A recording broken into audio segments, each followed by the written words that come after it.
नमस्कार, मी वैभव कुलकर्णी. आपण बघत आहात स्वनिर्मिती.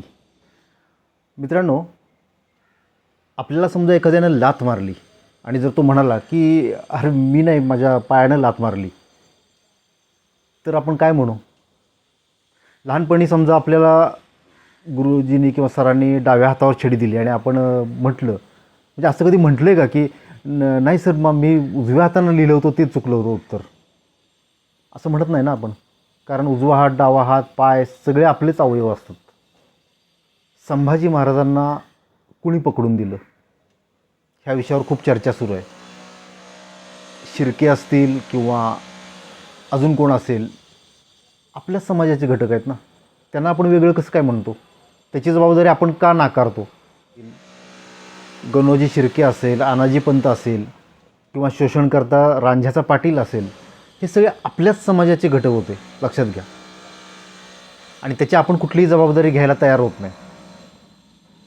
गद्दारी केली जाते किंवा नकारात्मक काहीतरी गोष्ट पुढे येते, त्यावेळेला आपण त्यांच्याशी संबंध होतो, हे आमचे नाहीत असं म्हणतो.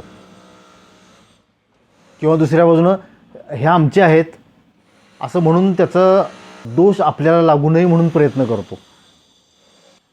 हे बघा, शिर्के बंधू असतील, आनाजी पंत असेल, रांझ्याचा पाटील असेल, सगळे आपल्याच समाजाचा घटक आहेत. आणि जसं आपण शिवाजी महाराजांना, संभाजी महाराजांना आपले महाराज म्हणतो आणि ते म्हणण्यात अहमहिका दाखवतो, कारण त्यांनी जे कर्तृत्व केलं ते अजोड आहे. आपल्याला प्रत्येकाला वाटतं की अरे त्याचं क्रेडिट आपण पण घ्यावं, आपण पण त्यांचा वारसा सांगावा, असं वाटतं ना आपल्याला. तसंच आपल्याच ह्याच समाजाचं जी नकारात्मक बाजू आहे त्याचीसुद्धा जबाबदारी आपण घेतली पाहिजे. अरे माझ्याच समाजाचा हा भाग आहे, तो गद्दार होता, गद्दार वागला, असं का नाही आपण म्हणत? त्यावेळेला मात्र आपण दुसऱ्याकडे बोट दाखवतो की हे ह्यांच्या समाजाचे, ते त्यांच्या समाजाचे. असं नसतं, तो आपलाच समाज असतो सगळ्यांचा मिळून.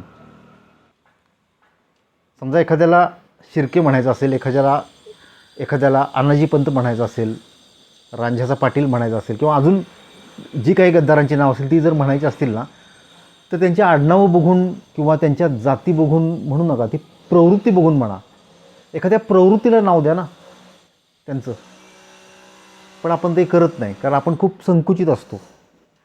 आपला विचारच तिथंपर्यंत पोहोचत नाही की ती एक प्रवृत्ती आहे, ती आपल्यात पण असू शकते, असतेच. म्हणजे बघा ना, आपण किती वेळा टॅक्स चोरी करतो, टॅक्स वाचवण्यासाठी काही गोष्टी करतो, तेव्हा आपण देशाची गद्दारी नाही करतो ना. मग आपल्यात आणि त्या शिर्केंमध्ये, अनाजी पंतामध्ये काय फरक आहे? आपणच ते आहोत. आपली पात्रता तरी आहे का की आपण महाराजांचा वारसा सांगतो? याबद्दल सगळ्यांनी आपण आत्मपरीक्षण केलं पाहिजे. आपण जेव्हा पायरेटेड पिक्चर बघतो, फसवणूक करतो ना. काय फरक आहे आपल्यामध्ये आणि त्या गद्दारांमध्ये? तेच असतो आपण असतो गद्दार, पण वारसा सांगतो महाराजांचा.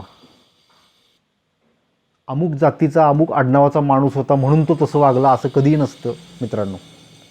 ती प्रवृत्ती असते आणि ती सगळ्या जाती धर्मात, सगळ्या माणसांमध्ये असते, सगळ्यांमध्ये असते, तुमच्या माझ्यात पण असते. ती प्रवृत्ती आपण शोधली पाहिजे आणि ती मान्य केली पाहिजे, त्याची जबाबदारी घेतली पाहिजे, तर आपण त्याच्यावर काम करू शकू.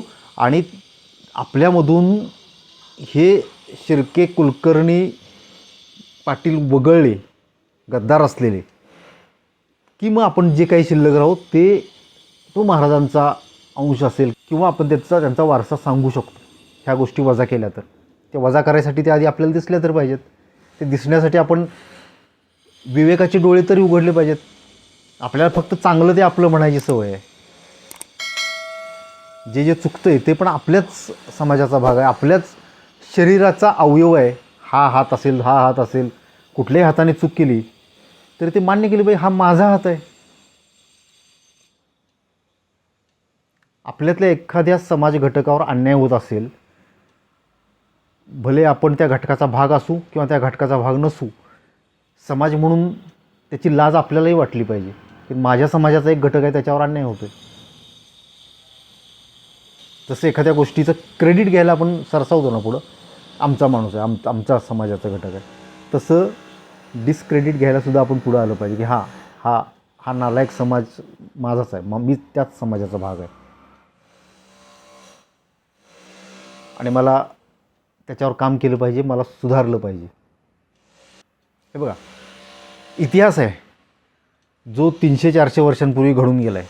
त्यावेळेला CCTV नव्हते, न्यूज चॅनल्स नव्हते, व्हिडिओ कॅमेरे नव्हते की सगळ्या गोष्टी रेकॉर्ड करून ठेवल्या होत्या. आणि त्यावेळेला त्या ज्या बखरकरांनी लिहिल्या असतील किंवा पत्रव्यवहारातले जे काही पुरावे आले असतील त्याचे बिंदू जोडताना ज्या गोष्टी समोर आलेल्या आहेत त्याला आपण इतिहास मानतो. त्या 2 वेगळे बिंदू जोडले तर वेगळा इतिहास पण समोर येऊ शकतो. जे काय असेल ते. पण मी काही इतिहास अभ्यासक नव्हे, पण मला एवढं म्हणायचं आहे की आज घडणाऱ्या घटना बघा. आज सगळ्या गोष्टी कॅमेऱ्यासमोर घडतात, तरी त्या तशाच घडल्या असतील ह्याची खात्री आपल्याला देता येत नाही. तो तर इतिहास आहे. काय खात्री देणार की आपण ह्या गोष्टी अशाच घडल्या होत्या. त्याच्यामध्ये थोडीशी संदिग्धता ही नॅचरली राहणार. आपण त्याला महत्त्वसुद्धा तेवढंच दिलं पाहिजे. आणि म्हणून व्यक्तीला महत्त्व न देता किंवा त्याच्या जातीला, आडनावाला महत्त्व न देता त्या प्रवृत्तीवर आपण लक्ष केंद्रित केलं पाहिजे. आणि ती प्रवृत्ती आपल्यामध्ये कुठं आहे का हे शोधलं पाहिजे. याचं आत्मपरीक्षण केलं पाहिजे. आपल्यामध्ये जर ती प्रवृत्ती असेल तर आपण पण तेच आहोत. आपल्यामध्ये ती प्रवृत्ती नसेल आणि आपल्यामध्ये महाराजांच्या सारखे विचार जर येत असतील तर मग हळूहळू आपण त्या दिशेनं वाटचाल करू आणि म्हणू की बाबा आम्ही महाराजांचे वारस आहोत किंवा मावळे आहोत. आपण मावळे म्हणतो, पण अनेक ठिकाणी गद्दारी करतो. पर्यावरण विरोधी गोष्टी आपण काही वेळेला करतो. त्यावेळेला जर आपण महाराजांच्या कशाला, चक्क परमेश्वराच्या विरोधात जाऊन ते गोष्टी करतो, परमेश्वराशी गद्दारी करतो. आपण त्यांना निर्माण केलेली सृष्टीला आपण आघात करतो, गद्दारीच करतो ना. कसा महाराजांचा वारसा सांगायचा आपण गद्दारांचा वारसा सांगितला पाहिजे. तात्पर्य की तो इतिहास आहे, त्याच्यामधल्या चांगल्या गोष्टी फक्त घेतल्या पाहिजेत. महाराजांचं कर्तृत्व, महाराजांचे विचार घेतले पाहिजेत. त्याच्यामध्ये इतिहासकार संशोधन करतील, त्यांच्या परीनं ते बिंदू जोडण्याचा प्रयत्न करतील. त्या सगळ्यांचा आदर करूया आपण. पण आपल्याला जे त्याच्यातनं घ्यायचं आहे तेच घेतलं पाहिजे. आणि हे करत असताना कुठल्याही व्यक्तीवर, जातीवर, समूहावर बोट दाखवणं हे कुठल्याही बाबतीत चुकीचंच आहे. फक्त प्रवृत्ती हा एकच भाग आहे, तो खरा आहे, जो इतिहासात पण घडतो, वर्तमानात पण घडतो, भविष्यात पण घडत राहणार आहे. ते असते फक्त प्रवृत्ती. आणि आपण त्याच्याविषयी बोललं पाहिजे, त्याच्यावर काम केलं पाहिजे. आज जर महाराज असते तर त्यांनी ह्या सगळ्या गोष्टींकडे कसं बघितलं असतं, तसं आपण बघायला शिकलं पाहिजे किंवा तसा प्रयत्न केला पाहिजे. ऐतिहासिक घटनांचा दाखला देत जर आपण एखाद्या समाजाला, समाज घटकाला, आडनावाच्या, जातीच्या लोकांना टार्गेट करत असू, समाजामध्ये दुही माजवण्याचा प्रयत्न करत असू, तर शिवाजी महाराजांनी याच्याकडे कसं बघितलं असतं? अशा लोकांचा त्यांनी कडेलोट केला असता. रांझ्याच्या पाटलाचा चौरंग करताना त्याने, मला नाही वाटत की असं म्हटलं असेल की सगळेच पाटील तसे आहेत. म्हटलं असेल? नाही ना. मग आज आपण हे का करतो? कारण आपण फक्त महाराजांचा वारसा सांगतो, तो जगत नाही कधीच. खरं म्हणजे शिर्केंना आपण परके म्हणायचं काही कारण नाही. आणि शिर्केंनीसुद्धा हा सगळा आपलाच गुन्हा आहे असं मानायची काहीच गरज नाही. शिर्के असो, कुलकर्णी असोत, उतेकर असोत, कोणी असलं तरी ते ह्याच समाजाचा भाग आहे. कुणीही केलं असलं तरी ते ह्याच समाजाचा भाग आहे. हे सगळे आपलीच जबाबदारी, आपल्याच समाजाची जबाबदारी आहे. असं नाही तुम्हाला वाटत? वाटतंय ना? मग आजपासूनच असं बोलायला सुरुवात करा की हे कुठल्या व्यक्तीची किंवा जातीची किंवा आडनावाची किंवा कुठल्या घराण्याची जबाबदारी नाही, ही आपली जबाबदारी, आपल्या सगळ्यांची जबाबदारी. खरं तर मी चित्रपट आणि हा विषय सोडून राजकारण किंवा सध्याची सामाजिक परिस्थिती वगैरे ह्याच्यावर फार मला बोलायचं नव्हतं.